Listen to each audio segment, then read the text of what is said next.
Sebelah kiri, Pak.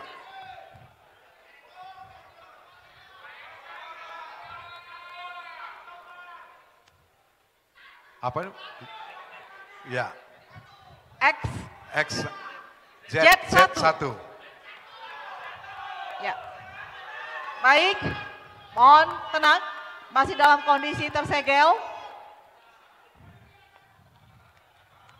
Kita akan bacakan. Ya oke, mohon tenang dulu, kita akan bacakan.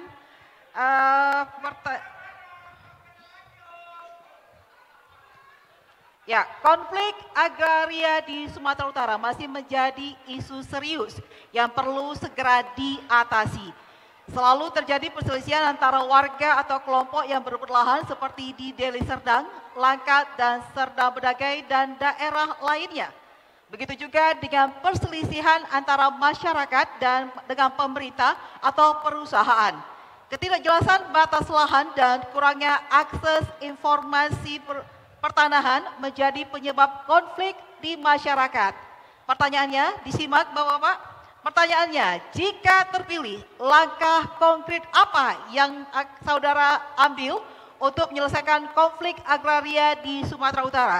Kami persilakan calon wakil gubernur nomor urut 2 untuk menjawab. Waktu Anda 2 menit dimulai saat Anda berbicara.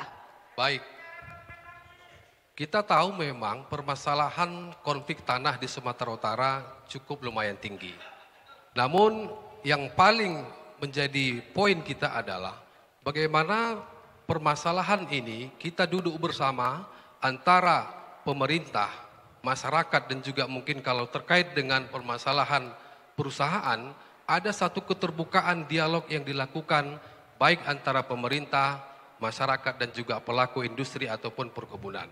Dan sekarang kita lihat, jangan lebih mengutamakan ego sektoral masing-masing dari pihak yang tadi. Dan kami sudah menyampaikan kepada beberapa pihak termasuk juga masyarakat. Kemarin kami ke salah satu daerah di Asahan, kami sampaikan bahwasanya permasalahan tanah di Sumatera Utara itu juga harus dilakukan dengan keterbukaan dan juga kesetaraan. Karena itu kami akan membuat task force atau semacam gugus tugas yang bekerja nantinya untuk bagaimana menyelesaikan permasalahan-permasalahan tanah dan konflik-konflik tanah yang ada di masyarakat ini, agar semua bisa bicara duduk satu meja dan juga itu dilakukan dengan keterbukaan dan kesamarataan. Karena disitulah poinnya, jangan menggunakan ego sektoral yang ada di masing-masing kita. Dan saya kira pada periode sebelumnya, zaman Pak Edi Rahmayadi, sudah banyak menyelesaikan beberapa konflik-konflik permasalahan tanah yang ada di Sumatera Utara, dan akan kami lanjutkan lagi pada periode 5 tahun ke depan. Dan ini merupakan komitmen kami yang akan kami laksanakan pada masa yang akan datang. Masih ada waktu? Saya kira cukup. Cukup. Baik. Waktu sudah habis. Kita mulai dari 00 ya, oke? Ya. Kita lanjut ke calon wakil gubernur nomor urut 1. Silakan beri komentar Anda atas jawaban paslon nomor urut 2. Waktu 1 menit 30 detik dimulai saat Anda berbicara. Baik, terima kasih. Memang konflik agraria ini harus diselesaikan dengan duduk bersama, betul. Tapi yang perlu harus kita ketahui, kehadiran pemerintah provinsi karena daerah tentang konflik agraria itu tidak bisa diselesaikan secara mandiri, apalagi ego sektoral.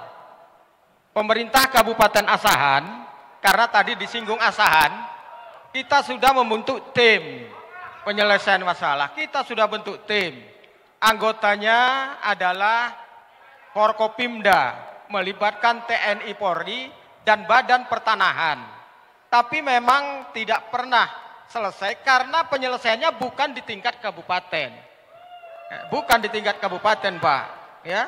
Dan kalau memang permasalahannya itu adalah konflik agraria, tentu yang harus kita laksanakan adalah mengembangkan reformasi agraria agar masyarakat tahu sehingga proses penyelesaiannya tepat pada sasarannya. Demikian. Cukup? Masih ada waktu, Pak? Ya, Kemudian masih wakil. ada satu peta sehingga kita tahu mana batas-batas konflik agraria ini bisa diselesaikan secara baik. Demikian. Baik, Baik.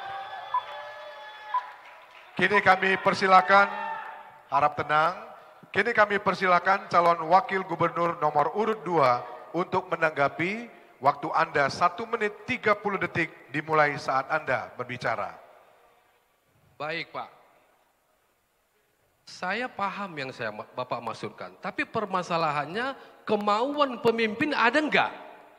Kemauan kepala daerah ada enggak untuk melakukan duduk bersama itu Pak? Saya rasakan kemarin, ketika saya di Asahan, tidak satu pun permasalahan tanah itu yang terselesaikan, dan saya lihat itu ada problem di kepala daerah. Ya, karena itu saya kira sudah saatnya task force itu akan digunakan, akan diisi oleh, di situ ada mungkin nanti dari BPN, ada pemerintah pusat, ada juga perusahaan, di situ ada pemerintah hadir, termasuk pemerintah provinsi dan kabupaten untuk menyelesaikan dan mencari solusi konkretnya. Dan ini merupakan sebuah yang kami tawarkan. Task force ini akan bisa bekerja secara efektif dan juga kemauan pemimpin itulah yang paling utama yang untuk bisa menyelesaikan masalah ini. Dan ini sudah dilakukan pada medio periode pertama Bapak Edi Rahmayadi untuk menyelesaikan permasalahan-permasalahan tanah yang ada di Sumatera Utara. Dan saya kira itu kuncinya kemauan pemimpin. Dan saya lihat kemarin di Asahan tidak ada kemauan pemimpin yang ada di zaman Pak Surya. Dan itu saya rasakan. Karena itu sekali lagi adalah kemauan dan sekali lagi kemauan dari pemimpin kita. Terima kasih. Ya, baik. Ya, kita beri tepuk tangan untuk seluruh pasangan calon gubernur dan wakil gubernur Sumatera Utara. Kita beri tepuk tangan bersama pemirsa dan hadirin juga. Di segmen berikutnya kita akan saksikan sesi tanya jawab antara paslon dan kami akan kembali sesaat lagi. Tetaplah bersama kami dalam Debat publik kedua calon gubernur dan wakil gubernur Sumatera Utara tahun 2024.